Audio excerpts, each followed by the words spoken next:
if you're like me, Civ 7 has potentially become a game that maybe you went from playing once a week or multiple times a week to maybe only a handful of times a month. I know I've been there, and I've been looking for ways to kind of spice up the Civ 7 experience for myself. So I'm here today with 5 challenges that I think you could do, this self-imposed challenges playing this game in order to try and bring back some, I don't know, some freshness, some newness to the game that right now has been without a major update for what I would call a pretty long time, and one that, again, I just feel like I need to rejuvenate my love for. So here's some challenges I would consider you to try in your next Civ 7 game. Now, before I get into these too far, I will say I'm not a huge mod user. I don't know if it's just me, but for some reason, I know Rob just made a video on mods for the channel. I think some people love them. I totally respect them as ways to kind of add to the game as well. But that's a great tool, and some of the mods he posts are great tools to add that same kind of freshness that I'm talking about here. But for me, these are just going to be base game challenges that you can do without adding any mod to the game or doing anything kind of new in and of itself. Things that, again, are self-imposed, creative ways to play the game differently. So the first one, this goes back because, I don't know if y'all know this about me, but I actually have a Master's of Divinity. Was considering going down that route. Ended up in gaming and esports. Who would have thunk it? But challenge number 1 would be the World Religion Challenge. So this would really kick in the Exploration Age, but I think you could build the foundations of it in the Antiquity Age. But this is basically that you go all for religion in the Exploration Age, and that is your sole focus, to get as many cities and players in the game following your religion as possible. I understand this also coincides with a victory path, and this maybe isn't necessarily a huge deviation from how you might play the game. But going all out into this is really what I mean by this. You spend almost all of your production, all of your resources on missionaries, on everyone you can get to spread your religion as far as possible, and really see what that can make, see what that can do for you in the modern age. Again, if anything else, these not always are ways to win games or to dominate games, quote unquote. Y'all know me, I'm not a huge min-maxer. I just kind of like to play this game for fun and find my own creative metas and strategies and things to do. And so all religion, basically just investing into that as a way for you to just try something new. Again, I can't imagine there's a ton of just super impassioned religion players out there, but for me, it was a huge part of my life at one point, so that's something I may try in a future update. Number 2 is actually a challenge I've done on this channel before, and that is the Pacifist Challenge. So I made a few videos in a Let's Play. I think I got through the Antiquity Age, and then actually I just ended up stopping the Let's Play. But in this challenge, you cannot engage with enemy units. Now, I think in this, I allowed myself to maybe purchase some defensive units to sit on your cities, just so that you can at least play the game to some degree. But you can even take this a step further and say that you are not allowed to have a unit that can deal damage. You have to try and find ways through diplomacy, through strategic city defenses, things like that, to build an empire with no violence. I think if you could do this through all 3 ages and win, that would be unbelievably impressive, and I really would recommend it. You share that with me if you're able to do so, because I got through 1 age of it, and I think I was playing on Immortal difficulty, and that was the only reason I survived. If I had been on Deity, I think an AI would have definitely wrecked me, but definitely something to try, especially if you're not a militaristic player. Like I'm not really either, despite playing Genghis Khan here in this, the video behind me. It's not how I lean naturally, so might encourage you to try playing where you have no violence in your game, see how it takes. Number 3 is a challenge really kind of as old as Civ itself, and that is the One City Challenge. I won't spend a lot of time on it here, but this is something that if you've never heard of this, you've never done it before, I really would encourage you to give it a try. This could be especially fun with Carthage right now. But that is, you can decide, again, the nuances of the challenge in your own way of how you want to try and do it.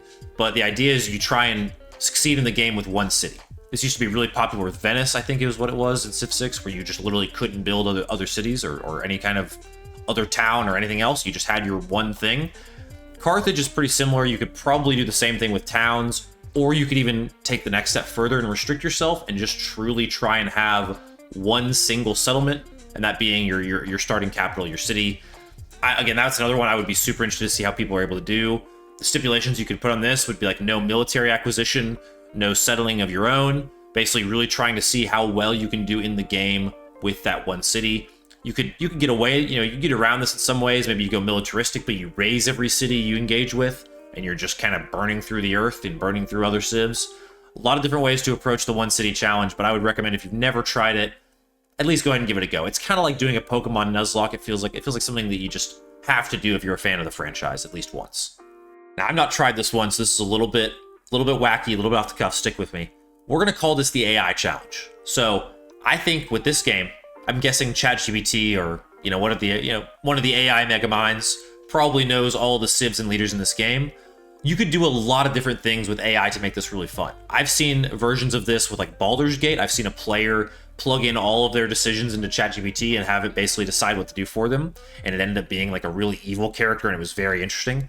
You could do something that involved and have AI make like all of your micro decisions, at least some like wide sweeping ones. Like, hey, here's the situation with this other empire. Do I attack them? Do I not? What should I do? Should I focus on science or culture, right? Like really give it the chance to control the game at that kind of level, and you move the pieces basically. You could also do it in a fun, challenging way and just tell the AI, hey, give me a civ and a leader that do not work well together, and give me a series of them and play with one of those. You could do a lot of different things, basically using AI as a tool to spice up the game for you, whether that be at the macro or any kind of level in between. Could just see that being a fun way to mix up the game, again, because we're just looking for more things to do in Civ 7 at this point. The fifth challenge I'll mention is another one that I've actually done on the channel, and I actually really loved doing this one, and I don't know if it caught on or it was just hard to watch or what it was, but basically what you do is you use a random wheel to decide every single production you do. So how I was doing this in the video, there's some of these Let's Plays around the channel, encourage you to check them out. But basically what you do is every time you have a city that has a production queue coming up, and I would also do this with tech trees and different things, you basically take all the options and put them in a linear way, like from 1 to, let's say there's 10 choices you have in your city. You create a wheel with 10 dials on it, or you can do a random number generator as well, whatever tool you like, and then you spin it, and then whatever number it gives you, you kind of count down on the production queue, and you have to build that thing. I did this with civ selection, leader selection, tech tree, civics tree. Any decision I made that had multiple different options, I would spin the wheel for it. And honestly, it just made the game really wacky to play. I was playing, I think, as Charlemagne in the Antiquity Age. I forget what civ I had. But it was just very, very wacky. I was building all kinds of crazy things. I had like city walls everywhere. I was doing like the scientific push where, once you've unlocked a certain tech tree, you can just build into science more. All kinds of really crazy roles, but it was a fun way for me to approach the game in a new way, add a level of challenge and kind of newness that I hadn't experienced before. So, in your own way, do some kind of random challenge. And I think that maybe you'll be surprised at what RNG really can do for an empire. Maybe it's the next best thing, who knows? At the end of the day, though, why I really want to make a video like this, because I still love this game. And I know that, like, I'm playing it less. I think a lot of people probably are. That also just kind of comes in waves. There's other games I've been playing. I'm personally a big college football fan, so that game's been out. I've been playing it. I've been playing a lot of Deadlock, Valve's unreleased hero shooter MOBA game. Like, there's just been other games I have been spending some time on. So I haven't been on Civ 7 as much. But for me, I don't know, I love this community that we have here at Civ House, so I want to make sure I'm staying in touch with you all, staying in touch with the game. And two, like I've told you everyone a million times in the channel, I'm not a big min-maxer when it comes to Civ 7. I'm just really not.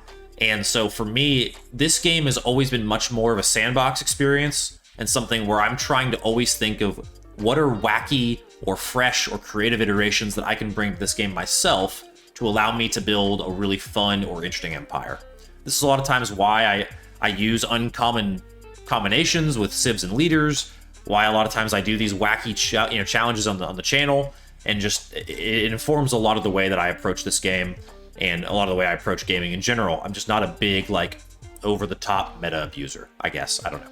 But anyway, let me know what you all think of these challenges. If there are any ideas you all have for challenges, let me know in the comments. I'm going to put out a poll of some of the ones that I mentioned here for the channel. If there's any that you all would like to see, if there's things you'd like me to do for a Let's Play on the channel, I want to get back to playing this game more and more, even if we aren't getting updates. And so I want to do things creatively to kind of relight the spark, my love for Civ and Civ 7 specifically. So let me know in the comments if you have any ideas for what you'd want to see. Do I pick back up the Genghis Khan Let's Play? Do I pick back up one of the wacky challenges? Do I start something new? Let me know your thoughts in the comments. And as always, thank you all so much for tuning in. From our house to yours, we'll see you all next time here at Civ House.